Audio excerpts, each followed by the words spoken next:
Hi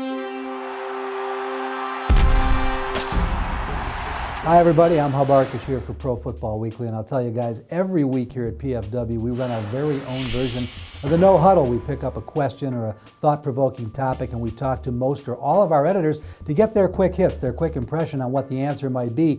The question this week, which team in the NFL is most under the radar right now that might actually have a shot at the Super Bowl? I think there are a couple you have to think about. The Seahawks have obviously been on a tear. What worries me is that they probably won't get to play home games unless they win the NFC West. And I know they've been great all year and they've beaten some really good teams, but to do that on the road, a young team, a team that notoriously is not good on the road, I don't have faith in them. Combination of defense and a fearless quarterback make them pretty exciting. I think in the last 2 weeks, the New York Giants are a team that people aren't really thinking Super Bowl because they might not even make the playoffs, which is understandable. And when you look what happened in Atlanta, I get that, but I don't want to play the Giants if they make the playoffs. Based on their experience in the past, I think it'd be foolish to count them out. So if anyone's doing that, they're probably making a mistake. Why not? I mean, they're so unpredictable. They're either going to be ice cold or red hot. That's what you get with the New York Giants. We've seen them do it on the road before, and they have Eli Manning, that great defensive line.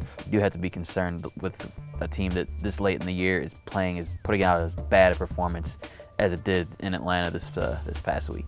Another team I'd throw out there, I mean, the Cincinnati Bengals. I know they haven't played their best football of late, but they are capable of good things. Yeah, I like some of the parts of Cincinnati Bengals, but I look at the fact that they still can't beat the Ravens and Steelers. I think they may sneak up on people with that defensive line, and maybe Andy Dalton, A.J. Green, Jermaine Gresham, those guys can catch fire. I'm pretty sure if you were to ask Tony Gonzalez this question, he would say the Falcons. Even though they just blew out the Giants, I don't know if there's been a seismic shift in the thinking about the Falcons. I still think a lot of people, maybe even a majority of people that watch the league pretty closely, aren't quite sure that they're of a title caliber. Overlooked?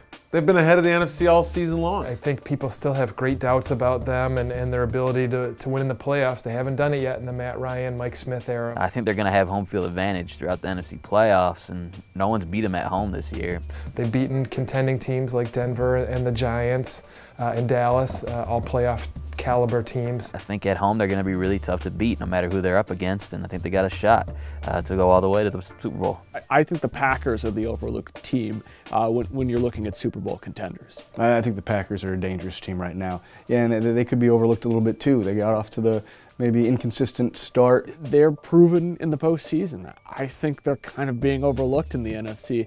I actually think it's going to help them this year. But they've got it firing on all cylinders right now. I think that the Packers could give anybody a game in the NFC. All right, guys, thank you very much. And my answer, I'm sure, will surprise some people, but what the heck, we're talking about a team that you're not thinking about right now. I got to go with the Pittsburgh Steelers. They may not even be in the playoffs after this weekend, but if they are, they're a team that's been there a couple times. They've got rings, they've got a coach and quarterback who know how to get it done, and they got talent if they can get healthy. Now, do I think it's going to happen? No, but when I look under the radar and try and find a contender, it's the Steelers that pop up for me. That's going to do it for this week's edition of the No Huddle. For all the best in news, notes, analysis, everything you need to enjoy the National Football League, stay at ProFootballWeekly.com 24 hours a day, 7 days a week.